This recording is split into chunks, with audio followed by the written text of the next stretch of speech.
Breaking news in the National Football League. Mary Kay Cabot, who's covered the Browns forever locally, reporting that Deshaun Watson could miss multiple more games with a strain-like deep contusion in his rotator cuff.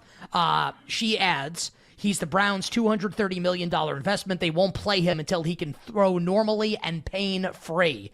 So again, Mary Kay Cabot reporting that this could be multiple more games out for Deshaun Watson for the Cleveland Browns. Ken, what are some bets or some markets we could potentially be looking at now with this news that Watson could be missing even more time? Yeah, it's a really interesting situation that I think we were monitoring for several days. I think I even said this on the show at some point this week, just like, okay, like we're still betting the AFC, like the AFC North has been open everywhere while we've been wondering whether he's going to play. The point spread in a Browns game has moved 6 points. And while that's been happening, the AFC North is just standing still. Like there's nothing going on. It's all good. Meanwhile, like the Browns are taking an auto loss this weekend and they're still the second choice to win the division. So at that point, it was kind of like, well, who do you like to win the division? And those markets, by the way, are all still open at every single book. You can bet the AFC North. Maybe you like the Ravens. They're getting out to a pretty big favorite against Tennessee. Obviously, if Cleveland drops back, then maybe the Ravens can put a lot of headway between them and the other teams. That's totally possible. Maybe you like Cincinnati. You think they're coming on a little bit. Pittsburgh's on a bye, so they're probably not going to improve their standing that much. That's more like opinion driven. Like, okay, not Cleveland, but who do you like? There's no right answer. At some books, and BetMGM, our show sponsor, is one of them. You can still, and this is not true for every single book. Not every books have these markets up. When there's an injury, a lot of books will pull a team. Like Justin Jefferson gets hurt for the Vikings, right? We did this early in the week, and you can't find Viking stuff anywhere. You can find stuff that the Vikings are in, like multi-way, like division, where there's more teams, but anything that's just like, what are they going to do? Win total, miss the playoffs, anything with them, off the board. Okay, well, the Browns is up in like a bunch of places. And this is like a classic situation where like information is introduced in the market that we did not have before. And it becomes like this cat and mouse race to the sports book to bet a bunch of stuff. And then the markets will get taken down. They might already be down in a bunch of places, but this is like just another in a long line of these things. It's not unique. It's not even special. It's just injury news that the market didn't anticipate. That not just that he's out for this game, that he actually could be out for a lot of games. Also, like if this kind of report comes out, and you can probably speak to this better than I can, like you've kind of like been involved in the NFL for a long time. Like this report doesn't come out and then it's like, nah, he's good. It's very rarely that. It's usually like that this is either a best case scenario of the reporting, or I would view it like the A-Chan thing where like that comes out and you're like, okay, like maybe it's a couple games or maybe it's way more than that, but it's like we never go backwards to like, it's all good. Like, actually, he's going to play this weekend. Like, just kidding.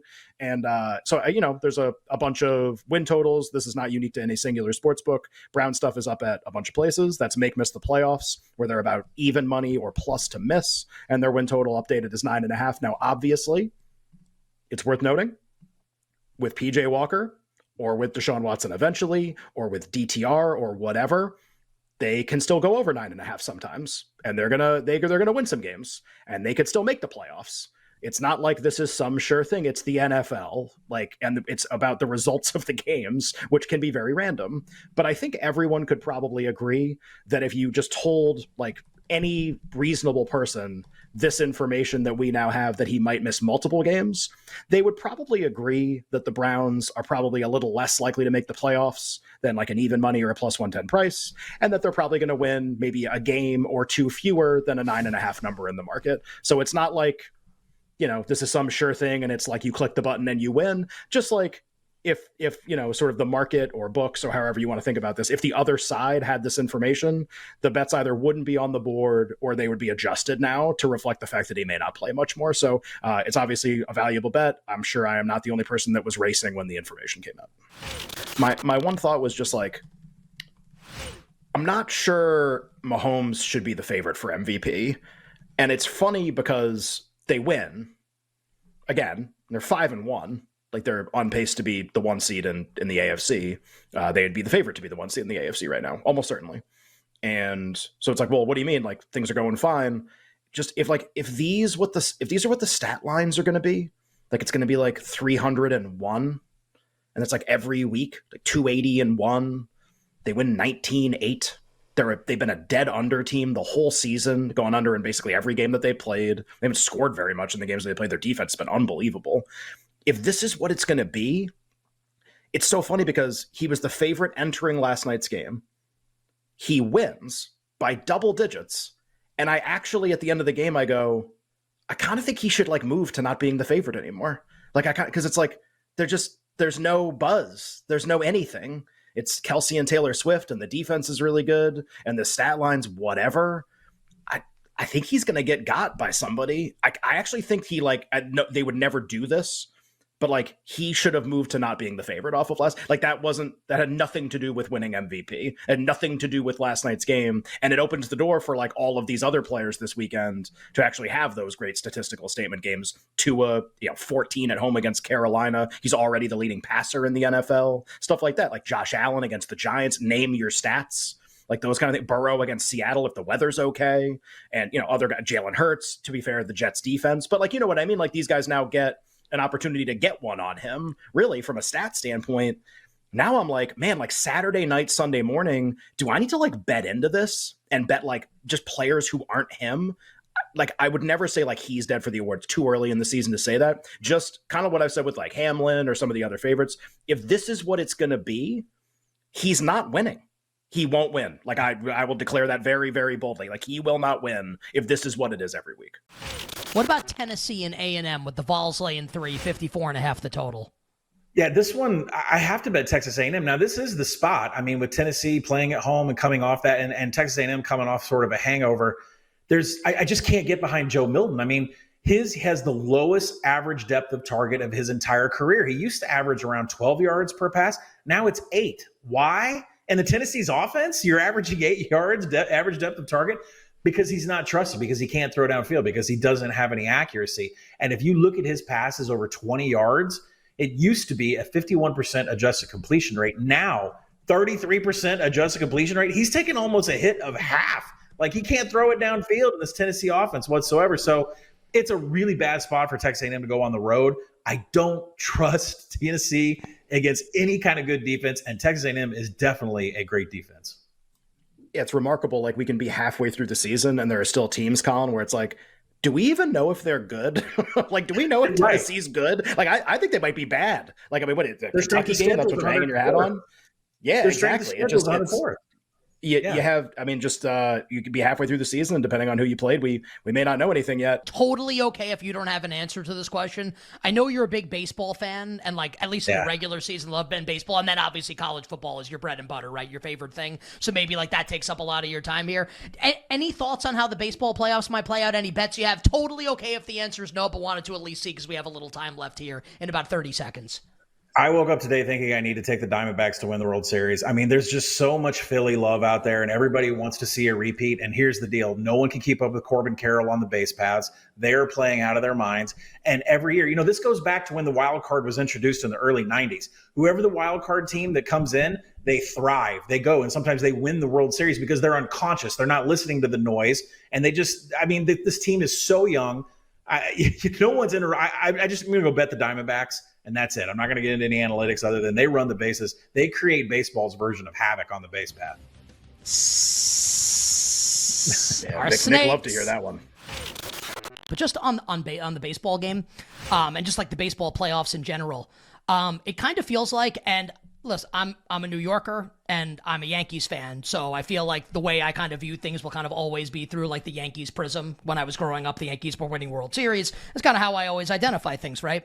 I think my problem with the rest of the baseball playoffs now, especially with bets that I have, like Rangers, Diamondbacks, exact World Series matchup at a big price. Like, I'd love for this to happen. I'd love for the Rangers to win. I'd love for the Diamondbacks to win. I feel like the Phillies in the NL are kind of like the Yankees, like the old Yankees, like the Jeter, Rivera, Posada, Pettit, like that team, right? That won, 4 out of 5 World Series in the late 90s and the early 2000s. And then in the American League, and I hate to say this more than I hate to say almost anything I'll ever say in my life, the Astros are kind of like the Yankees, the old Yankees. So it's like, Yankees and Yankees on both sides, and I feel like we're going to get a World Series rematch, Ken, and I hope it's not the case because I literally have money on the other two teams, but I don't know. I feel like we're on a collision course for this to be the World Series again. I hope I'm wrong, and like maybe you disagree, at least on the AL side, and maybe you like Texas despite our bets. I know we bet on Texas, but I'm not feeling great about it at the moment with Houston on the other side. Just I feel like we're in for Phillies Astros Park coming up, maybe with a different result later in the World Series.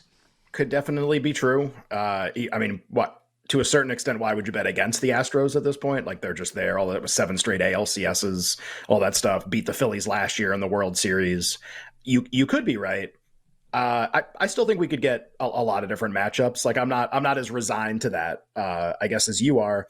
And especially like you mentioned, you have all these bets. Literally any combination now, that involves Texas and either of the teams on the other side pays.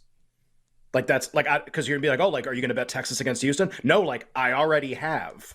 Like I need them to win because whoever they play on the other side, I win a lot of money.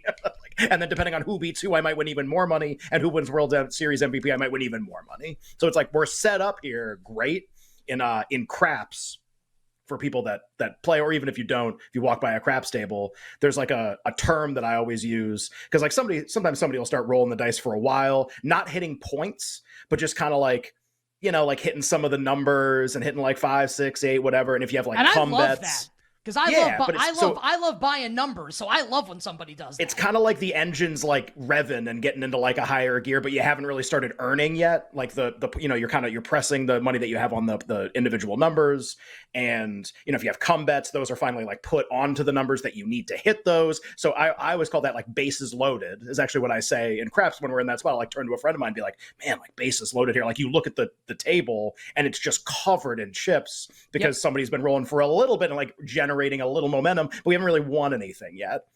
The bases are loaded right now in the baseball playoffs. Like that's where we are right now. Like everything's set. There's a lot of money on the table.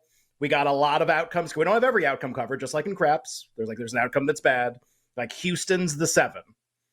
Like no 7. It's a bad. By the way, it's a bad. It would be better if you were like the Diamondbacks are the 7. Like that, yes, you'd feel probably that would better. That would be. But to be fair, 7 comes up a lot. It's like one of the most common numbers. I think it's like the most common number that comes out. So that kind of makes sense that's Houston. Like we got a hot shooter at the table. It's the baseball playoffs. Like can we hit some points here? No 7. Just like no 7, please, Houston. No 7. Ken, any bets for you on the league championship series bets for you? Philly's already such a big favorite. I actually don't think I'll lay them. I might bet them game to game, might do some kind of individual game stuff, but nothing before it starts. I just agree that they're a big favorite. And I'm going to bet the Rangers again. And I am going to root for them to beat the Astros, and God help me. I will bet the Rangers in Game 1 coming up on Sunday. We don't know who's starting for Texas. Verlander will start for Houston. I am rooting for Arizona because I have big prices for Arizona to get to the World Series to play the Texas Rangers, but I agree. I think the Phillies will win. We'll talk about Game 1 coming up on Monday.